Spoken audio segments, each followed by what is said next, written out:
faraó e também o contato dele com o povo. Quando Moisés chega animando o povo, afirmando que ele voltou para libertá-los, num momento assim eles ficam animados, eles ficam felizes, mas depois que ele vai ao faraó e pede para libertar o povo, o que é que o faraó manda fazer? Manda agora que não seja mais oferecida palha para eles fazerem os tijolos. Que antes os feitores egípcios eles traziam a palha para que eles pudessem produzir os tijolos. Só que agora os próprios escravos é que tinham que correr atrás da palha. E isso ia atrasar a produção, e isso ia trazer mais sofrimento para eles, mais tortura, mais dor, mais angústia. Então, agora Moisés se viu dentro de um fogo cruzado, porque ele tinha sido atacado pelo faraó, tinha sido criticado, tinha sido rejeitado pelo faraó, e agora o seu povo estava o amaldiçoando, estava furioso com ele. Isso a gente vê no capítulo 5, verso...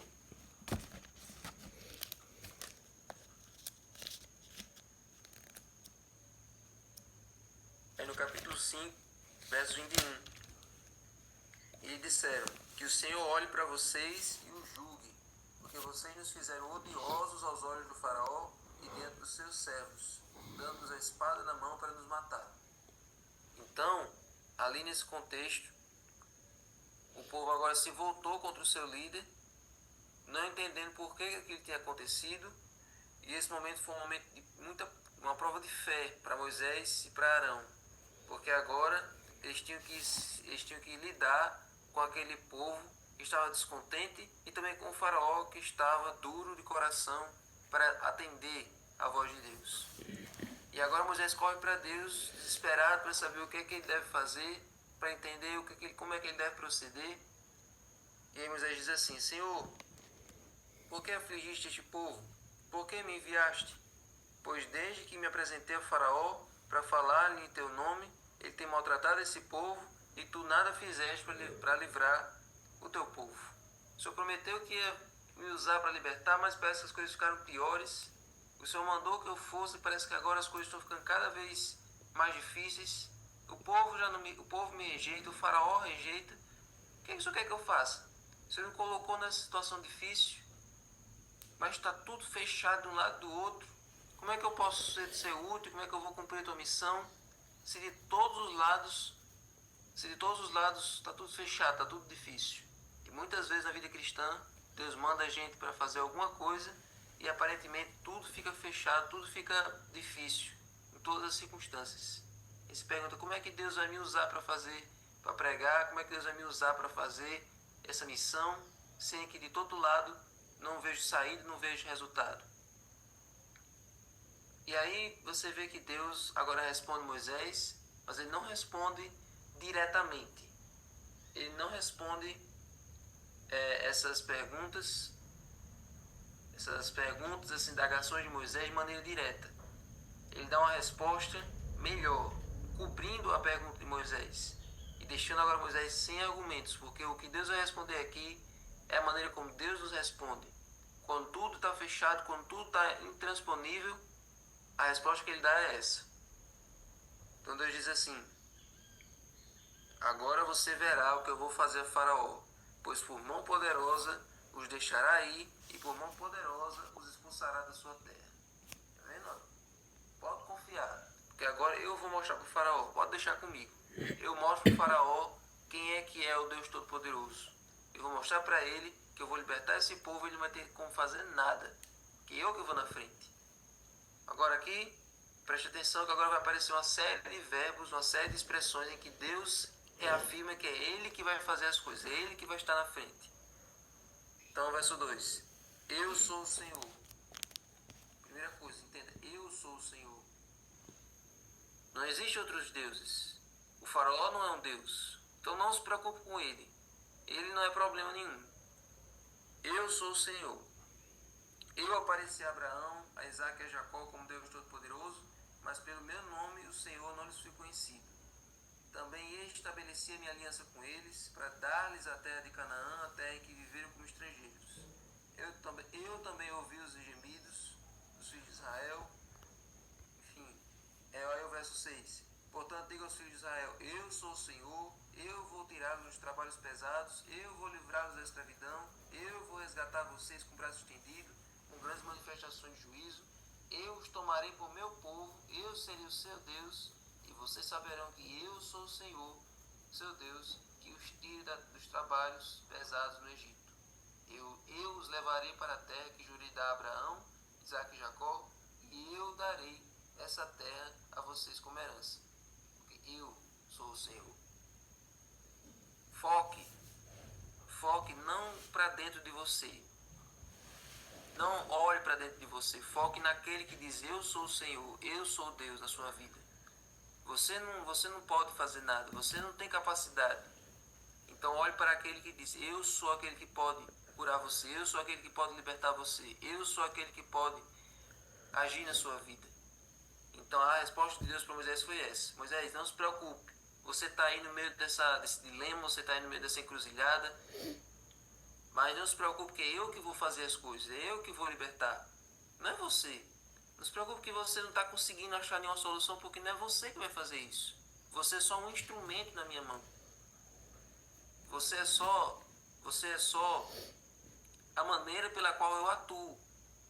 Porque eu vou atuar aí no êxodo, aí na libertação, usando o seu cajado, usando a sua voz e tal. Você é só um instrumento, porque é eu que vou fazer as coisas. Então essa resposta de Deus já foi, embora não tenha sido a resposta direta, mas ele respondeu de uma maneira satisfatória, de uma maneira que tranquiliza. Então ele aparece com esses vários verbos dizendo: eu vou fazer isso, eu vou fazer aquilo, para deixar Moisés entender a sua dependência de Deus, que era ele quem precisava fazer, é Deus que ia fazer as coisas, ele só precisava confiar. Então a lição mostra essa repetição do pronome eu. É Deus colocando nele mesmo a responsabilidade pela libertação do povo. Então aqui tem 4 ações que Deus disse que ia fazer, né? A primeira: vou tirá-los dos trabalhos pesados no Egito, vou livrá-los, depois vou resgatá-los e também vou tomá-los por meu povo e eles serão o seu Deus. Gente, essas quatro ações de Deus aí, elas não são assim por acaso. Lá no ritual da Páscoa, chamada liturgia do Seder, essa passagem bíblica ela tem um papel fundamental. Eles fazem referência a essas 4 ações de Deus. Eles tomam 4 taças de vinho, cada uma relembrando uma dessas ações de Deus. Essa primeira ação que é: eu os tirarei, eu vou fazê-los sair. Primeira ação. Segunda: eu os libertarei. Terceira: eu os redimirei. E também: eu os tomarei como meu povo. Então eles tomam essas 4 taças, relembrando essas 4 ações libertadoras de Deus. E aí, somado essas duas, né, ele ainda diz no verso 4: eu estabeleci a minha aliança com eles para dar-lhes a terra de Canaã. E quando eu estava vendo essas 4 frases de Deus, essas 4 promessas que Deus faz, aí eu percebi que a gente pode fazer um link com a nossa experiência. O que é que Deus fez por nós? O que é que Ele vai fazer ainda no futuro? Deus nos tirou de onde a gente estava. Ele nos tirou lá da escravidão.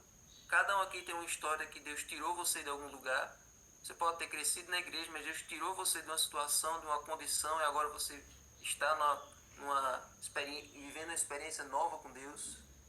Se você não cresceu na igreja, se você passou pelo mundo, mais ainda, mais testemunhos você tem para contar. Deus tirou você de lá. Segundo, Deus libertou você. Quando você conheceu a verdade te libertou. Você não é mais escravo da mentira. Deus libertou você, Deus tirou você e Deus redimiu você. Deus salvou você, Deus limpou a sua vida. Então Ele tirou, libertou e redimiu você, e agora Ele toma você como seu próprio povo. Cada um de nós aqui foi libertado, foi salvo, foi justificado, e agora Deus coloca o seu selo na sua vida. Você agora faz parte do povo de Deus, povo de propriedade exclusiva de Deus. Então Deus nos toma como seu povo, um povo redimido. Essas são as 4 ações de Deus na nossa vida. E a promessa final que ele faz no verso 4 é que ele estabelece uma aliança conosco. Ele quer fazer uma aliança com cada um de nós, estabelecer um relacionamento. E a partir disso, depois dessa aliança, a promessa final é que ele vai nos dar a terra de Canaã. Vai nos dar a Canaã celestial. Verso 8, né? Eu os levarei para essa terra. Ele vai nos tirar desse mundo mal e depois vai recriar esse mundo e dar para cada um de nós. Então ele vai nos levar para Canaã. Essas promessas que Deus faz aqui não foram apenas para o povo de Israel naquela época, mas principalmente para nós. Principalmente para todos nós. Sabe por quê? Porque mesmo com essas promessas, mesmo com essas mensagens de esperança, como é que é a nossa reação diante disso? Talvez aqui agora, falando aqui na lição, vocês possam colocar um amém. Talvez vocês reajam de maneira positiva. Mas sabe qual foi a reação do povo quando Deus disse tudo isso? Verso 9. Desse modo Moisés falou aos filhos de Israel, mas eles não deram ouvidos a Moisés por causa da angústia de espírito e da dura escravidão.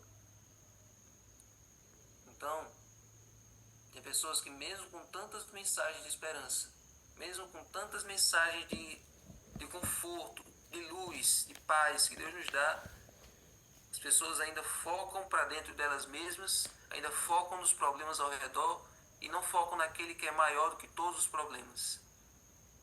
Não focam no futuro, não focam na presença de Deus aqui do lado. Focam tanto no negativo, focam tanto na desgraça, que minimizam o poder de Deus. E várias vezes durante o livro de Êxodo, Deus diz assim: acaso a minha mão ficou mais curta? Será que meu poder ficou menor? Será que eu não tenho poder suficiente para libertar você? Então, às vezes a gente duvida, às vezes a gente subestima o poder de Deus, a gente minimiza a atuação dele na nossa vida.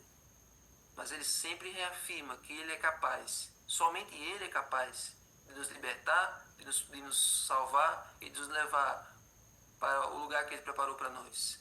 Então, confie nele. A caminhada pode parecer difícil, pode parecer que está tudo cerrado, tudo fechado de um lado de outro, como Moisés percebeu aqui, mas confie que é somente ele que pode fazer isso. Somente ele que pode livrar você, somente ele que pode resgatar você, é somente ele que pode deixar você livre. É somente ele que deixa a gente livre.